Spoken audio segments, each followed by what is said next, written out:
ಆದರೆ ಆ ಮಕ್ಕಳ ಹೆಸರಲ್ಲಿ ಸಂಪಾದನೆ ಮಾಡಿದಾಗ ಅದು ಮಕ್ಕಳಿಗೆ ಕೊಡಬೇಕು. ನಾನು ನೋಡಿದ್ದೀನಿ, ಕೆಲ ವಿಚಾರದಲ್ಲಿ ನೋಡಿದ್ದೇನೆ, ನನಗೂ ಮನಸ್ಸಿಗೆ ಒಂದೊಂದ್ಸಲ ಬೇಸರ ಆಗಿದೆ. ಯಾಕಂತ ಹೇಳಿದರೆ ಆ ಮಗುವಿಗೆ ಈ ಮಗುವಿಗೆ ಅಂತೇಳಿ ಫೋಟೋ ಹಿಡ್ಕೊಂಡು ಫಂಡ್ ಕಲೆಕ್ಷನ್ ಮಾಡ್ತಾರೆ. ನೆಕ್ಸ್ಟ್ ಯಾರಿಗೆ ಕೊಟ್ಟಿದ್ದೇನಂತ ಯಾವುದಿಲ್ಲ. ಆವಾಗ ನಾನೇ ಯೋಚನೆ ಮಾಡ್ತೀನಿ, ನೋಡಿ ಮಗುವಿಗೆ ಅಂತೇಳಿ ಬಂದಿದ್ದಾರೆ, ನಾನೇ ಹಣ ಕೊಟ್ಟಿದ್ದೇನೆ ಉಂಟು. ಇವಾಗ ಅದು ಹೇಗಂತ ಹೇಳಿದರೆ ನನಗೆ ಒಂದೊಂದ್ಸಲ ನಾನು ಕಲಿಸಿದ್ದೆ ತಪ್ಪ ಅಂತ ನನಗೆ ಭಾವನೆ. ಯಾಕಂತ ಹೇಳಿದರೆ ಒಂದು ದಿನ ಬೆಂಗಳೂರಿಗೆ ಸನ್ಮಾನಕ್ಕೆ ಹೋದಾಗ ಮಧ್ಯಾಹ್ನ 2:30 ಗಂಟೆಗೆ ಮಲ್ಕೊಂಡಾಗ ನಂಗೆ ಸಡನ್ನ ಕನಸು ಬಿತ್ತು. ನಮ್ಮ ದೈವ ಒಂದು ಕನಸಲ್ಲಿ ಬಂದಂಗೆ ದೇವಸ್ಥಾನ ಕಟ್ಟು ಅಂತ. ನಂಗೆ ಸಡನ್ ಎದ್ದು ನೋಡಿದೆ, ಬೆಂಗಳೂರಲ್ಲಿದ್ದೇನೆ, ಮಲ್ಕೊಂಡೆ. ನೆಕ್ಸ್ಟ್ ಪೂಜೆ ಮಾಡ್ತಿದ್ದ ಮಾವ ಬಂದರು, ದೇವಸ್ಥಾನ ಕಟ್ಟಂದ್ರು. ನಂಗೆ ಸಿಟ್ಟು ಎಲ್ಲಿ ಬಂದಿದೆ ಅಂತ ಗೊತ್ತಿಲ್ಲ, ಅಷ್ಟು ಸಿಟ್ಟು ಬಂದಿದೆ. ಆದರೂ ಸುಮ್ಮನೆ ಅದೇ 3 ಸಲ ಕನಸಲ್ಲಿ ಬಂದಾಗ ನಮ್ಮ ಅಣ್ಣನ ಹತ್ರ ಹೇಳಿದೆ, ಅದು ನಾನು ಸಾಯೋ ತನಕ ಮರೀಲಿಕ್ಕಿಲ್ಲ. ಯಾಕಂತ ಹೇಳಿದರೆ ಒಬ್ಬ 9th ಕ್ಲಾಸ್ ಕಲಿತವನು ಅಷ್ಟು ದೊಡ್ಡ ವೇದಿಕೆಯಲ್ಲಿ ಕೂತಿದ್ದೇನೆ ಅಂತೇಳಿ ನಿಜವಾಗ್ಲೂ ನಮ್ಮ ಅಪ್ಪಮ್ಮ ಯಾವುದೋ ಒಂದು ಜನ್ಮದಲ್ಲಿ ಪುಣ್ಯ ಮಾಡಿರಬೇಕು ಅಥವಾ ದೇವರ ಆಶೀರ್ವಾದ ನನ್ನ ಮೇಲಿದೆ ಅಂತ ನಂಗೆ ಗೊತ್ತಿಲ್ಲ.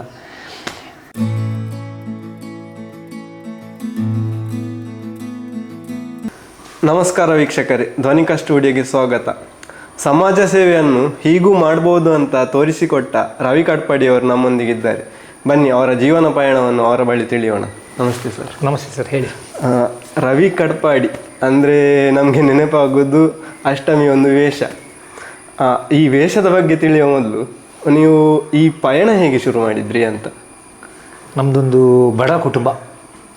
ಅಂದರೆ ನಿಮ್ಗೆ ಗೊತ್ತಿದೆ, ನೀವು ಉಡುಪಿಯವರೇ, ನಿಮಗೆ ಉಡುಪಿಯಲ್ಲಿ ಶ್ರೀಕೃಷ್ಣ ಜನ್ಮಾಷ್ಟಮಿ ಹೇಗಂತ ನಿಮ್ಗೆ ಗೊತ್ತಿದೆ.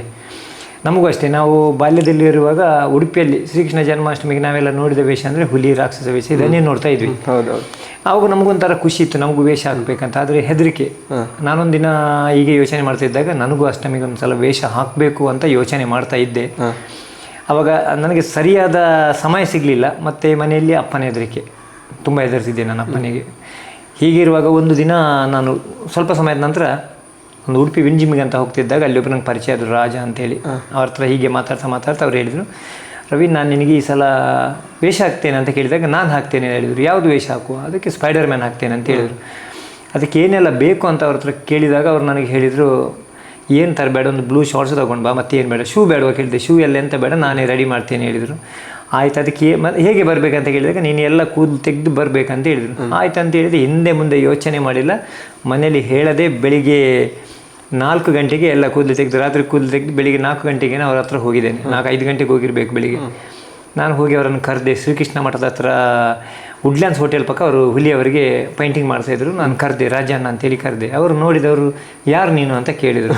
ಅದಕ್ಕೆ ನಾನು ಹೇಳಿದೆ, ನಾನು ರವಿ, ನಿಮ್ಗೆ ಗೊತ್ತಾಗೋದಿಲ್ಲ ಅಂತ ಕೇಳಿದೆ. ಅಂತ ನಿನ್ನ ಅವಸ್ಥೆ ಅಂದರು. ಅದಕ್ಕೆ ನಾನು ನೀವು ಸ್ಪೈಡರ್ ಮ್ಯಾನ್ ಹಾಕ್ತೀನಿ ಹೇಳಿದಲ್ಲ. ಅವರು ಇಲ್ಲ, ನಾನು ತಮಾಷೆಗೆ ಹೇಳಿದ್ದೆ ಅಂದರು.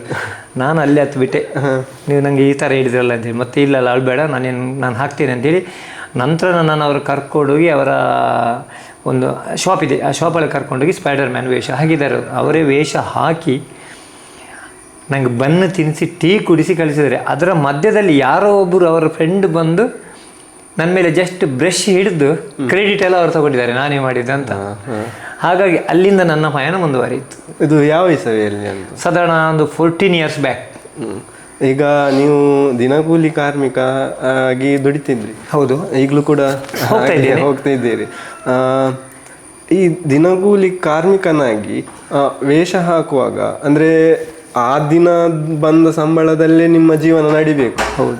ಈ ವೇಷ ಹಾಕುವಾಗ ಅದಕ್ಕೆ ಒಂದು ಇಷ್ಟು ದಿನ ಅಂತ ಇಡಬೇಕು. ಅದು ಹೇಗೆ ಮ್ಯಾನೇಜ್ ಮಾಡ್ತೀರಿ ಅಂತ? ನಾನು 1 ವರ್ಷ ಅಷ್ಟೇ ಆದ ನಂತರ 1 ವಾರ ರಜೆಯಲ್ಲಿರ್ತೀನಿ. ಆ ನಂತರ ಮತ್ತೆ ಕೆಲಸಕ್ಕೆ ಹೋಗ್ತೇನೆ. ಕೆಲಸಕ್ಕೆ ಹೋಗುವಾಗ ಇಷ್ಟೇ ಹಣ ಅಂತೇಳಿ ನಾನು ಸೇವಿಂಗ್ ಮಾಡ್ತಾ ಬರ್ತೀನಿ. ಇದು ನನಗೆ ಅಷ್ಟಮಿಗೆ ಅಂತೇಳಿ. ಆನಂತರ ಅದು ಸಂಡೇ ಕೆಲಸ ಮಾಡುವಾಗ ಆ ಸಂಡೇ ಫುಲ್ ಸಂಬಳವನ್ನು ಅದಕ್ಕೆ ಹಾಕಿಡ್ತೀನಿ. 1 ವರ್ಷ ಅಂತೇಳಿದರೆ ಸಾಧಾರಣ 11 ತಿಂಗಳು ಹಣ ಸೇವಿಂಗ್ ಆಗುತ್ತೆ. ಆ ಹಣವನ್ನು ನಾನು ಮುಟ್ಟಲ್ಲ. ಆ ನಂತರ ನನಗೆ ಎಲ್ಲಾದರೂ ಹಣ ಕಡಿಮೆ ಆಯ್ತು ಅಂತ ಹೇಳಿದರೆ ಮನೇಲಿ ಕೇಳ್ತೇನೆ, ಅಣ್ಣನವ್ರ ಹತ್ರ ಅಥವಾ ಫ್ರೆಂಡ್ಸ್ ಹತ್ರ ಕೇಳ್ತೇನೆ, ಕೊಡ್ತಾರೆ, ಫ್ರೆಂಡ್ಸ್ ಎಲ್ಲ ಕೊಡ್ತಾರೆ. ಇದು ನನ್ನ ಲೆಕ್ಕದಲ್ಲಿ ಇಟ್ಕೊಳ್ಳಿ, ವೇಷಕ್ಕೆ ಹಾಕಿ ಅಂತ ಹೇಳ್ತಾರೆ. ಆ ಹಣ ಬಿಟ್ಟರೆ ಮತ್ತು ನಾವು ವೇಷದಿಂದ ಬಂದ ಹಣ ಅಂತೂ ನಾನು ವೇಷಕ್ಕೆ ಅಂತೇಳಿ ತೆಗೆಯೋದಿಲ್ಲ. ಯಾಕಂತ ಹೇಳಿದರೆ ಆ ಮಕ್ಕಳ ಹೆಸರಲ್ಲಿ ಹಾಕಿದ ವೇಷ ಹಾಕಿದ ಹಣ ಆ ಮಕ್ಕಳಿಗೆ ಸೇರಬೇಕಂತ ನಮ್ಮ ಆಸೆ. ಯಾಕಂತ ಹೇಳಿದರೆ ಆ ದುಡ್ಡಲ್ಲಿ ನಾವು 1 ಬಾಟ್ಲಿ 20 ರೂಪಾಯಿ ಕೊಟ್ಟು 1 ಬಾಟ್ಲು ನೀರು ಕೂಡ ತಗೊಂಡು ಹೋಗೋದಿಲ್ಲ. ಯಾಕಂತ ಹೇಳಿದರೆ ನಮಗೆ ಬೇಡ ಅಂತ. ಮಕ್ಕಳ ಹೆಸರಲ್ಲಿ ಮಾಡಿದ ದುಡಿಮೆ ಆ ಮಕ್ಕಳಿಗೆ ಸೇರಬೇಕಂತ ನಾನು ಇಡೀ ನಂದಲ್ಲ, ನನ್ನ ಟೀಮಿಂದು ಕೂಡ ಆಸೆ ಇದೆ. ಈಗ ದಿನಗೂಲಿ ಕಾರ್ಮಿಕರ ಕಷ್ಟ ಅವರಿಗೆ ಗೊತ್ತು. ಅವತ್ತು ದುಡ್ದದ್ದು ಅವತ್ತಿಗೆ ಆಗ್ತದೆ ಅಂತ. ಆದರೂ ಈ ಒಂದು ಇದರಲ್ಲಿ ನಿಮಗೆ ಸಮಾಜ ಸೇವೆ ಮಾಡಬೇಕಂತ ಯಾಕೆ ಅನ್ನಿಸ್ತು ಅಂತ? ಸಾಧಾರಣ ನಾನು ಆವಾಗ ಎಷ್ಟನೇ 5ನೇ ಕ್ಲಾಸಲ್ಲಿದ್ನ 4ನೇ ಕ್ಲಾಸಲ್ಲಿದ್ನ ನನಗೆ ಗೊತ್ತಿಲ್ಲ. ನಂಗೆ ಹುಷಾರಿರಲಿಲ್ಲ. ಆವಾಗ ನಮ್ಮಪ್ಪ ಕೆಲಸ ಮಾಡುವಾಗ ನಮ್ಮಪ್ಪ ಕೂಲಿ ಕೆಲಸನೇ ಮಾಡ್ತಿದ್ದರು, ಅಪ್ಪ ಮತ್ತು ಅಮ್ಮ. ಅವ್ರು ಬಿದ್ದು ಅವರ ಕೈ ಮುರ್ಕೊಂಡಿದ್ರು, ಬ್ಯಾಂಡೇಜ್ ಹಾಕಿದ್ರು, ಕೆಲಸ ಇಲ್ಲ. ಆ ದಿನ ನನಗೇನು ಜ್ವರ ಏನೋ ಬಂತು. ಜ್ವರ ಬಂದಾಗ ನನ್ನನ್ನೊಂದು ಹಾಸ್ಪಿಟಲ್ಗೆ ಕರ್ಕೊಂಡು ಹೋಗ್ಲಿಕ್ಕೆ ನಮ್ಮ ಅಪ್ಪನ ಹತ್ರ ದುಡ್ಡು ಇರಲಿಲ್ಲ. ಕೆಲವ್ರ ಹತ್ರ ಕೇಳಿದೆ, ಅದು ಕೂಡ ಆ ಟೈಮಲ್ಲಿ ಸಿಕ್ಕಾಪಟ್ಟೆ ಮಳೆ, ಯಾರು ಕೂಡ ಅವರಿಗೆ ಹೆಲ್ಪ್ ಮಾಡಲಿ. ಕೊನೆಗೆ ಯಾರು ಕೊಟ್ರಂತೆ. ಆವಾಗ ನನ್ನನ್ನು ಹಾಸ್ಪಿಟಲ್ಗೆ ಕರ್ಕೊಂಡೋದ್ರು. ಆವಾಗ ನಾನು ಯೋಚನೆ ಮಾಡಿದ್ದೇನೆ, ಅಕಸ್ಮಾತ್ ನಾನು ದೊಡ್ಡವನಾಗಿ ಬೆಳೆದೊಂದು ಒಳ್ಳೆ ಕೆಲಸ ಸಿಕ್ತ ಅಂತ ಹೇಳಿ ನಾನು ಎಷ್ಟೋ ಬಡ ಮಕ್ಕಳಿದ್ರೆ ಅವರಿಗೆ ಉಪಕಾರ ಮಾಡಬೇಕಂತ ನಾನು ಯೋಚನೆ ಮಾಡಿದ್ದೆ. ಆದರೆ ದೊಡ್ಡ ಕೆಲಸ ಅಂತೂ ಸಿಕ್ಕಿಲ್ಲ. ನಾನು ಕಲಿತದ್ದು 9th ಕ್ಲಾಸ್.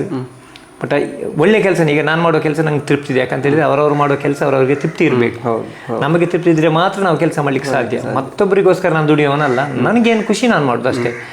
ಹಾಗಾಗಿ ದುಡಿತಿರುವಾಗ ನನಗೇನೋ ನನ್ನ ತಲೆಗೆ ಯೋಚನೆ ಬಂತು, ಹೀಗೆ ಮಾಡಿದರೆ ಹೇಗೆ ಆಗುತ್ತೆ ಅಂತೇಳಿ. ಇವತ್ತಿಗೆ ದೇವರು ನಿಜವಾಗ್ಲೂ ಒಂದು ಟೈಮಲ್ಲಿ ನಮ್ಮ ಹತ್ರ ಏನಿರಲಿಲ್ಲ.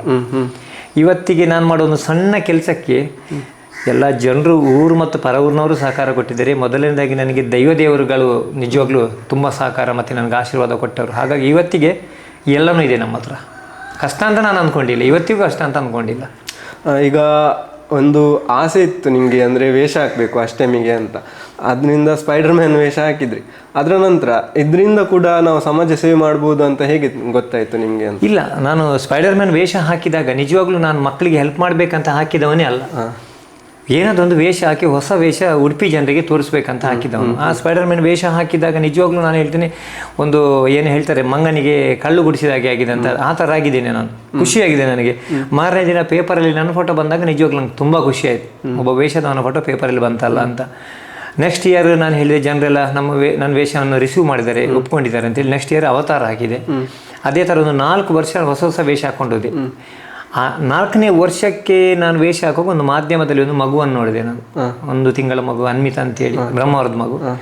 ಅದರ ತಾಯಿ ಅಳ್ತಾ ಮಾತಾಡುವಾಗ ನನ್ನ ಮಗುವಿಗೆ ಯಾರಾದರೂ ಹೆಲ್ಪ್ ಮಾಡಿ ಅಂತ ಅಳ್ತಾ ಇದ್ರು. ನಾನು ಮತ್ತೆ ನೋಡಿದಾಗ ಅವ್ರ ಮನೆಗೆ ಎಲ್ಲ ಕಾಲ್ ಮಾಡಿ ಕೇಳಿದಾಗ ಮತ್ತೆ ಹೋಗಿ ನೋಡಿದ ಸಣ್ಣ ಮನೆ, 1 ರೂಮ್, ಏನದು ಕರೆಂಟ್ ಕೂಡ ಸರಿಯಾಗಿಲ್ಲ, ಸಣ್ಣ ಮಗು, ಗುಂಡಾಗಿತ್ತು ಮಗು. ಆ ಮಗು ಆಪ್ರೇಷನ್ ಮಾಡೋ ಡೆಲಿವರಿ ಆಗೋ ಟೈಮಲ್ಲಿ ಡಾಕ್ಟ್ರೇ ಎದ್ದು ಕೈಯಿಂದ ಹೊರಗೆ ಎಳ್ದಿದ್ದಾರೆ ಅಂತ ಅವ್ರ ಮಗುವಿನ ತಾಯಿ ಹೇಳಿದ್ದಾರೆ. ಅದು ಕೈಯೇ ಕಳ್ಕೊಂಡಿದೆ, ಕೈ ಏನು ಬಲನೇ ಇಲ್ಲ. ಹಾಗಾಗಿ ನಾನೆಲ್ಲ ಮಾತಾಡಿ ಬಂದಾಗ ನಾನು ಹೆಲ್ಪ್ ಮಾಡ್ತೀನಿ ಅಂತ ಹೇಳಿದೆ. ಹೆಲ್ಪ್ ಮಾಡಿದ ನಂತರ 1 ದಿನ ವೇಷ ಹಾಕಿದೆ, 2 ದಿನ ವೇಷ ಹಾಕಿದ್ರು. ನನ್ನ ಜೊತೆ 7 ಜನ ಸ್ನೇಹಿತರಿದ್ರು. ಅಲ್ಲಿ ತನಕ ನಾನು ಅವರಿಗೂ ಹೇಳಿಲ್ಲ. ವೇಷ ಹೊರಡುವಾಗ ಹೇಳಿದೆ, ನಾವು ಈ ಸಲ ಫಂಡ್ ಕಲೆಕ್ಷನ್ ಮಾಡಲೇಬೇಕು, ಯಾಕಂತಿದ್ದೆ ಮಗುವಿಗೋಸ್ಕರ ಎಷ್ಟು ಹಣ ಬರುತ್ತೆ ಅಷ್ಟು ಆ ಮಗುವಿಗೆ ಕೊಡುವ ಅಂತ. ವೇಷ ಹಾಕಿದೆ. ವೇಷ ಹಾಕಿ 2 ದಿನ ತಿರುಗಾಡಿದ್ವಿ. ಅದು ಹೇಗೆ ಕಲೆಕ್ಷನ್ ಇತ್ತು ಅಂತ ಹೇಳಿದರೆ ನೀವು ನಂಬ್ತೀರಾ ಬಿಡ್ತೀರಾ ಗೊತ್ತಿಲ್ಲ. ನಾವೊಂದು ಹಿಂದಿನ ಟೈಮಲ್ಲಿ ಬಸ್ ಕಂಡಕ್ಟರ್ ಒಂದು ಪರ್ಸ್ ಇಟ್ಕೊಳ್ತಿದ್ರು ಈ ಸೈಡಲ್ಲಿ. ಈಗ ಎಷ್ಟೇ ಹಣ ಬಂದರೂ ಕಂಡಕ್ಟರ್ ಪರ್ಸ್ ಇಟ್ಕೊಳ್ಳಲ್ಲ, ಏನಿದ್ರು ಕೈ ಮಧ್ಯದಲ್ಲಿ ಇಟ್ಕೊಳ್ತಾರೆ. ಅಂಥ ಪರ್ಸ್ ಒಂದು ಇಟ್ಕೊಂಡು ತಿರುಗಾಡಿದಾಗ ಅದೇ 7 ಜನ ಸ್ನೇಹಿತರ ಜೊತೆ ಬೈಕಲ್ಲಿ ಪರ್ಸು ಫುಲ್ ಆಯಿತು. ರಸ್ತೆ ಬದಿಯಲ್ಲಿ ಒಂದು ಪ್ಲಾಸ್ಟಿಕ್ ಇಕ್ಕಿ ಅದಕ್ಕೆಲ್ಲ ತುಂಬಿಸಿದ್ವಿ, ಅದು ಫುಲ್ ಆಯಿತು. ಅಂತ ನನ್ನ ಸ್ನೇಹಿತರೆಲ್ಲ ಶರ್ಟ್ ಇನ್ನು ಮಾಡಿ ಶರ್ಟ್ ಒಳಗೆ ಹಾಕೊಂಡು ಹಣ ಬಂದರು. 10, 20, 50, 100 ರೂಪಾಯಿ ನೋಟೆಲ್ಲ ಲೆಕ್ಕ ಮಾಡಿ, ನಮ್ಮದು ಇದೇ ಜಾಗ ಹಳೆ ಮನೆ ಇರುವಾಗ ಲೆಕ್ಕ ಮಾಡೋದು 1,04,810 ರೂಪಾಯಿ ಬಂದಿತ್ತು ನನಗೆ. ನಿಜವಾಗ್ಲೂ ನಾನೇ ಅದನ್ನು ನೋಡಿ ಹತ್ತು ಬಿಟ್ಟಿದ್ದೀನಿ. ಯಾಕಂದರೆ ಇಷ್ಟು 1 ಲಕ್ಷ ನನ್ನ ಮನೆಗೆ ನನ್ನ ಲೈಫಲ್ಲಿ ನೋಡಿದ ಮೊದಲನೇ ಹಣ. ಮತ್ತೆ ಫಸ್ಟ್ ಬಂದದ್ದು ಅದೇ. ನಮ್ಮ ಅಪ್ಪನೂ ಅಷ್ಟು ತರಲಿಲ್ಲಂತೆ ಮನೆಯೊಳಗೆ. ಹಾಗಾಗಿ ಖುಷಿ ಆಯಿತು. ಆವತ್ತಿನಿಂದ ನನ್ನ ಪಯಣ ಇನ್ನು ಇಲ್ಲಿಗೆ ಸ್ಟಾಪ್ ಮಾಡೋದು ಬೇಡ, ಕಂಟಿನ್ಯೂ ಮಾಡುವಂತೇಳಿ. ನಿಜವಾಗ್ಲೂ ಜನರು ಆವತ್ತು ನೀಡಿ ಸಾಧಾರಣ ಒಂದು 9 ವರ್ಷದ ಹಿಂದೆ ಸಹಕರಿಸಿದ ಜನ, ನಾನು ಕೊನೆಯ ಟೈಮಲ್ಲಿ ಫಂಡ್ ಕಲೆಕ್ಷನ್ ಮಾಡುವಾಗ ನನಗೆ ಬಂದ ಹಣ 2 ದಿನದಲ್ಲಿ 17,85,000. ಈಗ ಅಂದರೆ ಮೊದಲು ಸ್ಪೈಡರ್-ಮ್ಯಾನ್ ವೇಷ, ಆಮೇಲೆ ಅವತಾರ್ ವೇಷ, ಅದಕ್ಕೆ ಒಂದು ಸ್ವಲ್ಪ ಕಮ್ಮಿ ಖರ್ಚಲ್ಲಿ ಮಾಡಿ. ಅದರ ನಂತರ ತುಂಬ ಅಪ್ಗ್ರೇಡ್ ಆಗಿದೆ. ಹಾಲಿವುಡ್ ವಿಲನ್ಸ್ ಅದೆಲ್ಲ ಹಾಕ್ತಿದ್ದೀರಿ, ಅದಕ್ಕೆ ಖರ್ಚು ಕೂಡ ಜಾಸ್ತಿ ಇರ್ತದೆ, ಮತ್ತು ಅದರ ಪ್ರಿಪರೇಷನ್ ಕೂಡ ಜಾಸ್ತಿ ಇರ್ತದೆ. ಅದನ್ನು ಐಡಿಯಾ ಎಲ್ಲ ಯಾರು ತರೋದು ಅಂತ? ನನಗೆ ವೇಷ ನನ್ನ ಫ್ರೆಂಡ್ಸ್ನವ್ರು ಹುಡುಕ್ತಾರೆ. ನಾನು ಹೇಳ್ತೇನೆ ವೇಷ ಯಾವುದಾದ್ರೂ ಹುಡುಕಿ ಅಂತ. ಅವ್ರು ಹುಡುಕ್ತಾರೆ. ಹುಡುಕಿಂದ 10-15 ವೇಷದ ಫೋಟೋ ಕಳಿಸುವಾಗ ಮತ್ತು ನಾನು ಗೌರವ್ ಅಂತ ಒಬ್ಬ ಹುಡುಗ ಇದ್ದ, ಈಗ ಶಿವಮೊಗ್ಗದಲ್ಲಿದ್ದ, ಅವ್ರ ಹತ್ರ ಹೇಳ್ತಾ ಇದ್ದೆ. ಅವರೆಲ್ಲ ಕಳಿಸ್ತಾಯಿದ್ರು. ಕಳಿಸುವಾಗ ನಾನೊಂದು ನೋಡುವಾಗ ನನಗೆ ಇದೇ ಬೇಕಂತಿದ್ದೆ. ಬೇಡ ಅವ್ರು ರವಣ್ಣ, ಅದು ತುಂಬ ಕಷ್ಟ ಇದ್ರೂ ಪರವಾಗಿಲ್ಲ ನಾನು ಹಾಕ್ತೇನೆ ಅಂತೇಳಿ, ಯಾವುದು ಫಿಲ್ಮಾ ಅಥವಾ ಏನದು ಅಂತೇಳಿ ನಾನು ನೋಡಿ ಅದರ ಬಗ್ಗೆ ತಿಳ್ಕೊಂಡು ನಂತರ ನನ್ನ ಆರ್ಟಿಸ್ಟಿಗೆ ಹೇಳ್ತಿದ್ದೆ ಈ ಥರ ಮಾಡಬೇಕಂತ. ಆಮೇಲೆ ಅದಕ್ಕೆ ಖರ್ಚು ಅಷ್ಟೇ ಇದೆ. USA, ಹಾಂಗ್ಕಾಂಗಿಂದ ಕೆಲವು ಮೆಟೀರಿಯಲ್ ತರಿಸ್ಬೇಕು, ಕಷ್ಟ ಇದೆ, ಪ್ರಾಬ್ಲಮ್ಮು ಇದೆ. ಅವರಿಗೆ ಆನ್ಸರ್ ಮಾಡಬೇಕು. ನಾವು ಕಸ್ಟಮ್ ಆಫೀಸರ್ಗೆ ಹೇಳಬೇಕು, ಹೀಗೆ ಈ ಥರ ಇದೆ ಅಂತೇಳಿ ಎಲ್ಲ ಹೇಳಿ ಆನ್ಸರ್ ಕೊಟ್ಟು ಬರಬೇಕು. ಆದರೆ ನನ್ನ ಆಸೆ ಏನಂತ ಹೇಳಿದರೆ, ಏನಾದರೂ ಹೊಸ್ತು ತೋರಿಸ್ಬೇಕಂತ ಆಸೆ ವಿನಃ, ಅದು ಬಿಟ್ಟರೆ ಮತ್ತೆ ಬೇರೆ ಏನಿಲ್ಲ ನನ್ನ ಉದ್ದೇಶ. ಒಂದು ವೇಷ ಹಾಕ್ಲಿಕ್ಕೆ ಎಷ್ಟು ಸಮಯ ತಗೊಳ್ತದೆ? 24 hours ಬೇಕು. ಪುನಃ ನೀರು ಊಟ ಎಲ್ಲ ಬಿಡ್ಬೇಕಾಗ್ತದೆ. ನೀರು, ಊಟ, ವಾಶ್ರೂಮು, ಟಾಯ್ಲೆಟ್ ಎಲ್ಲ ಬಿಟ್ಟು ನಾನು ಟ್ಯಾಬ್ಲೆಟ್ ತಗೊಂಡು ನಿಲ್ಬೇಕಾಗುತ್ತೆ. ಪರವಾಗಿಲ್ಲ, ನನಗೆ ಇಲ್ಲಿ ತನಕ ನಾನು ವೇಷ ಹಾಕಿ ಕಷ್ಟ ಅಂತ ನಾನು ತಿಳ್ಕೊಂಡಿಲ್ಲ. ಯಾಕಂತ ಹೇಳಿದರೆ ನಾನು ವರ್ಷದಲ್ಲಿ ಒಂದು 2 ದಿನ ಊಟ ಚಾ ತಿಂಡಿ ಏನು ತಿನ್ನಲ್ಲ. ಸ್ಟ್ರಾದಲ್ಲಿ ನೀರು ಕುಡಿತೀನಿ, ತುಂಡು ಬಿಸ್ಕಿಟ್ ಬಾಯಿಗೆ ಹಾಕಿ ಸ್ಟ್ರಾ ಕೊಡಬೇಕು ನನಗೆ, ಕುಡಿತೀನಿ. ಆ 365 ದಿನದಲ್ಲಿ ನಾನು 2 ದಿನ ಬಿಟ್ಟರೆ 363 ದಿನ ಹೊಟ್ಟೆ ತುಂಬ ತಿಂತೇನೆ, ಕಣ್ಣು ತುಂಬ ನಿದ್ದೆ ಮಾಡ್ತೀನಿ. ನೀವು ಒಂದು ಭಾಷಣದಲ್ಲಿ ಹೇಳುವಾಗ ಒಂದು ಹೇಳಿದ್ರಿ, ನನಗೆ ಈಗ ನೆನಪಾಯಿತು. ರವಿ ಕಟ್ಪಾಡಿ ಒಬ್ರು ಮಲ್ಲಿಗೆಯದ್ದು ಒಂದು ದಾರ ಇದ್ದಾಗೆ, ನನ್ನ ಸಹಪಾಠಿಗಳು ನನಗೆ ಮಲ್ಲಿಗೆ ಇದ್ದಾಗೆ. ಹೌದು, ನಿಜ. ಅದರ ಬಗ್ಗೆ ಒಂದು ಇಲ್ಲ, ನಾನು ಹೇಳ್ತೇನೆ. ಹೆಚ್ಚಿನ ಕಡೆ ನಾನು ಕೇಳಿದ್ದೇನೆ, ಅಪ್ಪ ಅಮ್ಮ ಆಗಲಿ ಮನೆಯವರಾಗಲಿ ಹೇಳೋದು ಅವನವನ ಜೊತೆ ಸೇರಿ ಹಾಳಾದ ಅಂತ. ನಿಜವಾಗ್ಲೂ ನಮ್ಮಪ್ಪ ಒಂದು ಮಾತು ಹೇಳ್ತಾ ಇದ್ರು, ಫ್ರೆಂಡ್ಸ್ ಜೊತೆ, ಯಾರ ಫ್ರೆಂಡ್ಸ್ ಜೊತೆ ಬೇಕಾದರೂ ಸೇರು, ನಿನ್ನ ಬುದ್ಧಿ ನಿನ್ನ ಹತೋಟಿಯಲ್ಲಿ ಇರಬೇಕಂತ ಹೇಳಿದ್ದಾರೆ. ನಾನು ಎಲ್ಲರ ಜೊತೆ ಸೇರಿದ್ದೇನೆ, ಎಲ್ಲರ ಬಾರ್ಗೆ ಹೋಗಿ ಕೂತಿದ್ದೇನೆ, ಸ್ಮೋಕ್ ಮಾಡೋರ ಜೊತೆನೂ ಇದ್ದೆ. ಬಟ್ ಇವತ್ತಿಗೂ ನಾನು ಮಾಡ್ಕೊಂಡೆ, ಯಾಕಂದರೆ ನನಗೆ ಬೇಕಾಗಿಲ್ಲ. ಇವತ್ತಿಗೆ ನಾನು ಇಷ್ಟು ಎತ್ತರಕ್ಕೆ ಬೆಳಿಲಿಕ್ಕೆ ಕಾರಣ ನನ್ನ ಸ್ನೇಹಿತರಿಂದಾಗಿ ನಾನು ಇಷ್ಟು ಎತ್ತರಕ್ಕೆ ಬಂದಿದ್ದೇನೆ ವಿನಃ ನನ್ನಿಂದ ಏನಿಲ್ಲ. ನಾನು ಖಾಲಿ ಒಂದು ಅವರಿಗೆ ನನ್ನ ಕಾರಣ ಅಷ್ಟೇ. ನಾನೊಬ್ಬ ಪಾತ್ರಧಾರಿ, ಅದರದ್ದು ವೇಷ ಹಾಕಿ ಟ್ಯಾಬ್ಲು ಮೇಲೆ ನಿಲ್ತೇನೆ. ಮನೆಗೆ, ಅಂಗಡಿಗೆ, ಜನರ ಮಧ್ಯೆ ಹೋಗಿ ಬಾಕ್ಸ್ ಇಟ್ಕೊಂಡು ಹೋಗಿ ಕಲೆಕ್ಟ್ ಮಾಡಿದವರು ಅವರು. ಅದೆಲ್ಲ ನನ್ನ ಸಂಪಾದನೆ ಹೇಳೋದಕ್ಕಿಂತ ನನ್ನ ಸ್ನೇಹಿತರ ಸಂಪಾದನೆ. ಅದಕ್ಕೆ ನಾನು ಹೇಳೋದು, ನಾನು ಅದರ ದಾರ ಆದರೆ ಆ ಸೈಡಲ್ಲಿರುವವರೆಲ್ಲ ನನ್ನ ಸ್ನೇಹಿತರು ಅಂತ. ಮಲ್ಲಿಗೆ ಅದೇ ಈಗ ಒಬ್ಬರಿಗೆ ಸಹಾಯ ಮಾಡಬೇಕು ಅಂತ ಇರ್ತದೆ, ಅವರು ಹೇಗೆ ನಿಮ್ಮನ್ನು ಅಪ್ರೋಚ್ ಆಗ್ತಾರೆ? ಅಂದರೆ ಅವರೇ ಬಂದು ಅಪ್ರೋಚ್ ಆಗುದಾ, ನೀವೇ ಹುಡುಕಿ ಹೋಗಿ ಅವರಿಗೆ? ಇಲ್ಲ, ನಾನು ಇವತ್ತಿಗೂ ಹುಡ್ಕೊಂಡು ಹೋಗಿಲ್ಲ ಯಾರನ್ನು. ಅಪ್ಲಿಕೇಶನ್ ಮನೆಗೆ ಬರ್ತದೆ, ಇಲ್ಲಾಂದರೆ ನನಗೆ ಮಣಿಪಾಲ KMC, ಆದರ್ಶ ಹಾಸ್ಪಿಟಲ ಅಥವಾ ಗಾಂಧಿಯ ಯಾರಾದರೂ ಕಾಲ್ ಮಾಡ್ತಾ ಇರ್ತಾರೆ. ಹಾಸ್ಪಿಟಲಿಂದ ಕೆಲವು ಡಾಕ್ಟರ್ಗಳು ಕಾಲ್ ಮಾಡ್ತಾರೆ. ಅಪ್ಲಿಕೇಶನ್ ಕಟ್ಟ ನಂತರ ನಾನು ಡಾಕ್ಟರ್ ಹತ್ರ ಮಾತಾಡಿ ನಂತರ ಅವರ ಮನೆ ನೋಡಿ ಅವರು ತಗೊಳ್ಳಿಕ್ಕೆ ಯೋಗ್ಯರ ಅಂತೇಳಿ. ಯಾಕಂತ ಹೇಳಿದ್ರೆ ನಾನು ನೋಡ್ತೀನಿ. 1 ವರ್ಷದಲ್ಲಿ ನಾನೊಂದು ಮಗುವಿಗೆ ನೋಡದೆ ಒಂದು 75,000 ಏನೋ ಕೊಟ್ಟಿದ್ದೀನಿ. ನೆಕ್ಸ್ಟ್ ಇಯರ್ ಅವರು ಅಪ್ಲಿಕೇಶನ್ ತಗೊಂಡು ಬಂದರು ಕೊಡಿ ಅಂತೇಳಿ. ಅಂದರೆ ಅದು ನಾಳೆ ನಾವು ಫಂಡ್ ಕೊಡೋದಾದರೆ ಇವತ್ತು ಅವ್ರು ನನಗೆ ಸಾಯಂಕಾಲ ಕಾಲ್ ಮಾಡಿದವರು, ನನ್ನ ಮಗುವಿಗೆ ಹೆಲ್ಪ್ ಮಾಡಿ ಅಂತ. ಮುಂದೆಯಿಂದ ಯೋಚನೆ ಮಾಡಿದೆ ಕೊಟ್ಬಿಟ್ಟು. ಯಾಕಂತ ಹೇಳಿದ್ರೆ ಸಾಯಂಕಾಲ ಮಾಡಿದಾಗ ನಂಗೆ ರಾತ್ರಿ ಹೋಗಿ ನೋಡ್ಲಿಕ್ಕಾಗಲ್ಲ. ಅದಕ್ಕೋಸ್ಕರ ನೋಡುವಾಗ ನೆಕ್ಸ್ಟ್ ಟೈಮ್ ನೋಡುವಾಗ ಅವ್ರ ಹತ್ರ ಮನೆ ಕೇಳಿದೆ, ಇಲ್ಲೇ ಬ್ರಹ್ಮರ ಆ ಕಡೆಯವರು. ಅವ್ರು ಹೇಳಿದರು, ನಮ್ಮನೆ ಸ್ವಲ್ಪ ದೂರ ಇದೆ ಅಂತೇಳಿ. ಪರವಾಗಿಲ್ಲ, ನಾವು ಬರ್ತೇವೆ ಅಂತ. ಎಷ್ಟು ಹೇಳಿದವರು ಮನೆಯೇ ತೋರಿಸ್ಲಿಲ್ಲ. ಕೊನೆಗೆ ನಮ್ಮ ಹಠಕ್ಕೆ ಹೋಗಿ ಮನೆ ನೋಡ್ತೇನೆ. ಮನೆಯಲ್ಲಿ 3 ಗಾಡಿ, 2nd ಫ್ಲೋರ್ ಮನೆ, ತುಂಬ ಪಾಶ್ ಆಗಿದ್ದಾರೆ. ಮಗನಿಗೆ ದುಡ್ಡು ಅಂತೆ. ನಿಮ್ಗೆ ಎಷ್ಟು ಜನ ಮಕ್ಕಳು ಅಂತ ಹೇಳಿದ್ರು? ಒಬ್ಬನೇ ಮಗ ಅಂದರು. ಮತ್ತೊಬ್ಳು ಮಗಳು ಅಂತ ಹೇಳಿದರು. ನೀವೇನು ಜಾಬ್ ಮಾಡ್ತೀರಿ? ನಾನು ಲ್ಯಾಂಡ್ಲಿಂಗ್ಸ್ ಮಾಡ್ತೇನೆ ಅಂತ ಹೇಳಿದರು.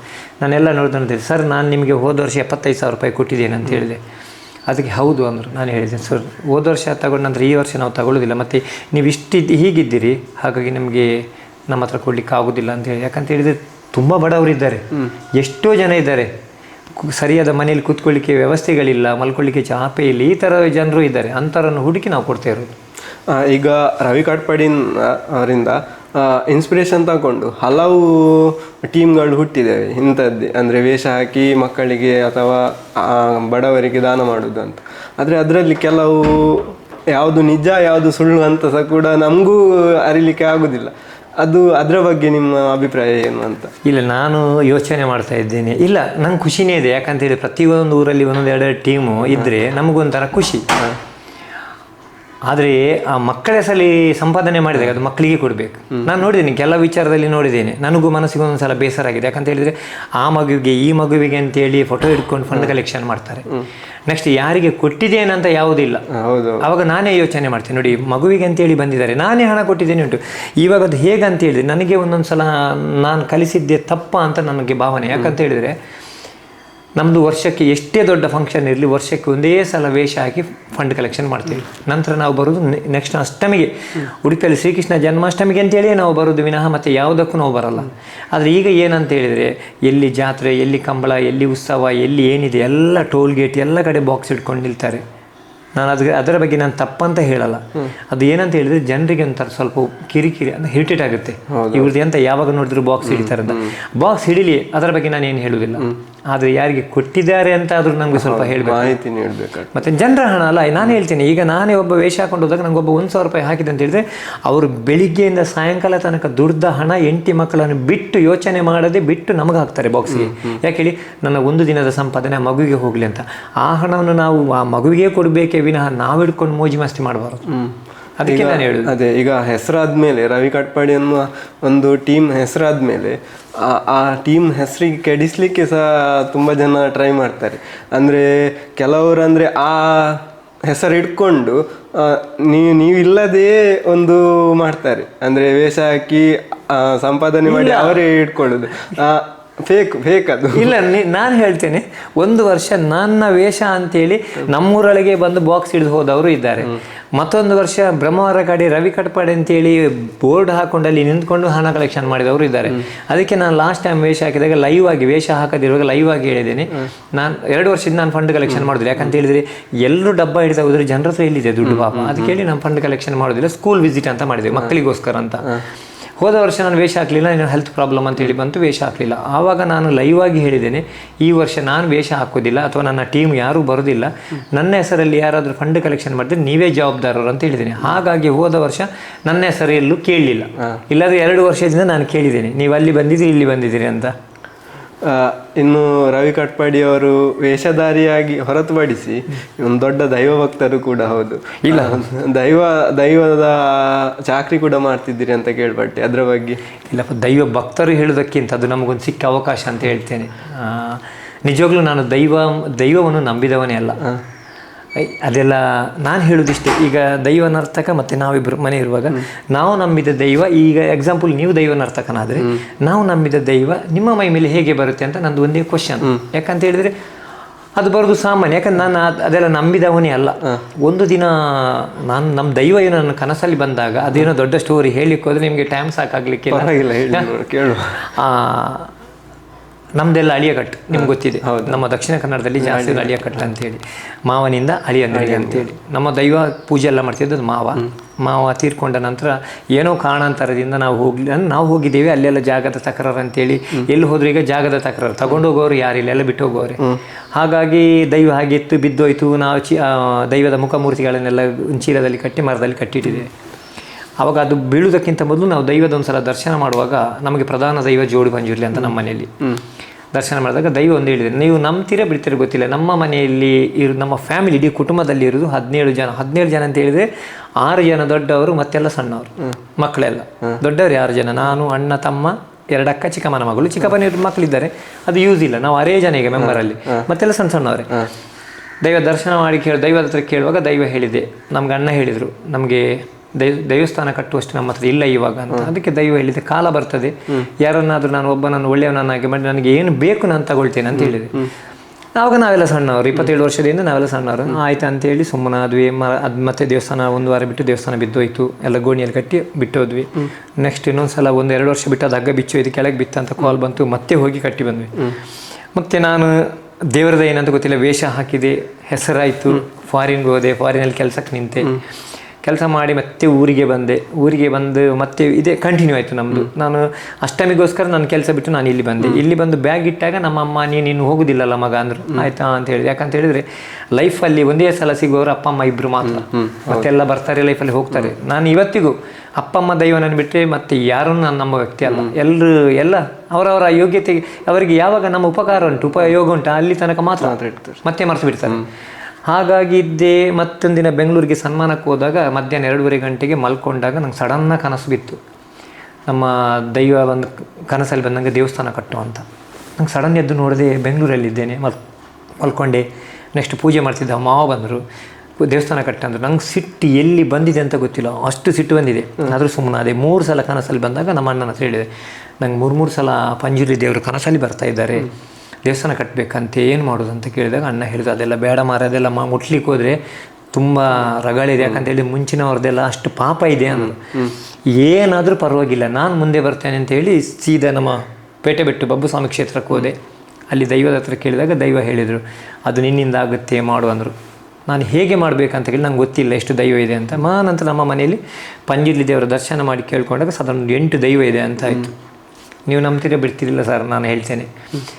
ಒಟ್ಟಾಗಿ ನಿಂತಿದ್ದೇವೆ. ನಾನು ದೈವದ ಹತ್ರ ಒಂದೇ ಒಂದು ಮಾತು ಕೇಳಿದಿಷ್ಟೇ, ನಾವಿರೋದು 6 ಜನ, ನಮ್ಮಲ್ಲಿ ದೊಡ್ಡ ಮಟ್ಟದಲ್ಲಿ ಕಟ್ಟಲಿಕ್ಕಾಗೋದಿಲ್ಲ. ಕಟ್ತೇನೆ, ಇಲ್ಲ ಅಂತ ಇಲ್ಲ, ಯಾವುದೇ ಕಾರಣಕ್ಕೂ ಕೆಲಸ ನಿಲ್ಬಾರ್ದು. ನಾನು ಯಾವ ಟೈಮಲ್ಲಿ ಆಗಬೇಕಂತ ಯೋಚನೆ ಮಾಡಿ ಅದೇ ಟೈಮಲ್ಲಿ ಆಗಬೇಕಂತ ಹೇಳಿದೆ. ಅದಕ್ಕೆ ದೈವದ ಒಂದೇ ಮಾತು, ನೀನು ಮಾಡು, ಹಣದ ವಿಚಾರ ನಿನಗೆ ಬೇಡ. ಆನಂತರ ನೀನು ಯಾವ ಗಳಿಗೆಯಲ್ಲಿ ಆಗಬೇಕಂತ ಯೋಚನೆ ಮಾಡಿದೆ ಅದೇ ಗಳಿಗೆಯಲ್ಲಿ ಆಗ್ತದೆ. ನೀನು ಯೋಚನೆ ಮಾಡೋದಕ್ಕಿಂತ ಒಳ್ಳೆ ರೀತಿಯಲ್ಲಿ ನಾನು ಮಾಡಿಕೊಡ್ತೇನೆ ದೇವಸ್ಥಾನ ಅಂದರು. ಯಾವಾಗ ನಾವು ಕಲ್ಲುಮೂರ್ತ ಅಂದರೆ, ಈಗ ಕಲ್ಲುಮೂರ್ತ ಅಂತ ನಾವು ಕನ್ನಡದಲ್ಲಿ ಇದೆ, ನಮ್ಮ ಹೆಚ್ಚಿನ ಆಡುಭಾಷೆಯಲ್ಲಿ ನಾವು ಹೇಳೋದು ಕೆಸರು ಕಲ್ಲು ಅಂತ ಹೇಳಿ, ಅದು ಮಾಡಿ ಮನೆಗೆ ಬಂದ ದಿವಸ ದೇವಸ್ಥಾನ ಆಗಿ ಮುಗಿಯುವ ತನಕ ನನಗೆ ನಿದ್ದೆ ಇಲ್ಲ. ರಾತ್ರಿ 3 ಗಂಟೆಗೂ ಅದೇ ಎಚ್ಚರ ಆಗೋದು, ಅದೇ ಯೋಚನೆ, ನಿದ್ದೆನೇ ಬರ್ತಿರಲಿಲ್ಲ. ನಾನು ಹೇಳ್ಬೇಕಂದ್ರೆ ನನ್ನ ಮನೆ ಮಾಡುವಾಗ ಈ ಮನೆ ನಮ್ಮದು ಮನೆ ಮಾಡುವಾಗ 1 ವರ್ಷ 2 ತಿಂಗಳಾಗಿದೆ. ಹೊಟ್ಟೆ ತುಂಬ ತಿಂದು ಮಲಗಿದ್ದೇನೆ, ಮನೆ ಟೆನ್ಷನೇ ಇರಲಿಲ್ಲ. ಆದರೆ ದೇವಸ್ಥಾನ ಮಾಡುವಾಗ ನನಗೆ ನಿದ್ದೆನೇ ಇಲ್ಲ. ಆದರೂ ಆಯಿತು 3ನೇ ಕೊನೆಗೆ ದೇವಸ್ಥಾನ ಒಂದು ಒಳ್ಳೆ ರೀತಿಯೆಲ್ಲ ಆಯಿತು. ಆನಂತರ ದೈವದ ಮುಖಮೂರ್ತಿಗಳೆಲ್ಲ ತಂದು ದೊಡ್ಡ ಮುಖ ಅಣ್ಣನ ಕೈಯಲ್ಲಿ ಕೊಟ್ಟರು. ಇಷ್ಟೇ ಸಣ್ಣ ಮುಖ 2 ಜೋಡು ಪಂಜುಲಿ ದೈವದ ಮೂರ್ತಿಗಳಿವೆ. ಅದು ನನ್ನ ಕೈಗೆ ಇಟ್ಟಾಗ, ಅಲ್ಲಿ ತನಕ ನಾನು ಥರ ಜಾಲಿಯಾಗಿದ್ದವನು, ನನ್ನ ಕೈಗೆ ಇಟ್ಟಾಗ ನನ್ನನ್ನು 4 ಜನ ಹೇಳಿದ್ದಾರೆ. ಆವಾಗಲೇ ಗೊತ್ತಾಯ್ತು ನನಗೆ ದೈವ ಇದೆ ಅಂತ ಹೇಳಿ. ಆವತ್ತೇ ಇಡೀ ನಮ್ಮ ಫ್ಯಾಮಿಲಿಯಲ್ಲಿ ಗೊತ್ತಾಗಿದ್ದು ದೈವ ಇದೆ ಅಂತ. ಆನಂತರ ಆಯಿತು, ಮುಗೀತು, ಎಲ್ಲ ಆಯಿತು. ಕೊನೆಗೆ 4ನೇ ದಿನ ಎಲ್ಲ ಮುಗಿದು ಲೆಕ್ಕಾಚಾರ ಮಾಡಿ ನೋಡುವಾಗ 8.5 ಲಕ್ಷ ಇದ್ದ ನನ್ನ ದೇವಸ್ಥಾನದ ಲೆಕ್ಕದ ಹಣದಲ್ಲಿ 34,85,000 ರೂಪಾಯಿ ಖರ್ಚಾಗಿದೆ. 65,000 ರೂಪಾಯಿ ನನ್ನ ಕೈಯಲ್ಲಿ ಉಳಿದಿತ್ತು. ಆವಾಗ ದೈವ ಹೇಳಿದಿಷ್ಟೇ, ನಿನ್ನ ಹತ್ರ ಜಾಸ್ತಿಯಾಗಿ ಉಳಿತಂತ ನಾನು ಮಾಡ್ತೇನೆ ಅಂತ.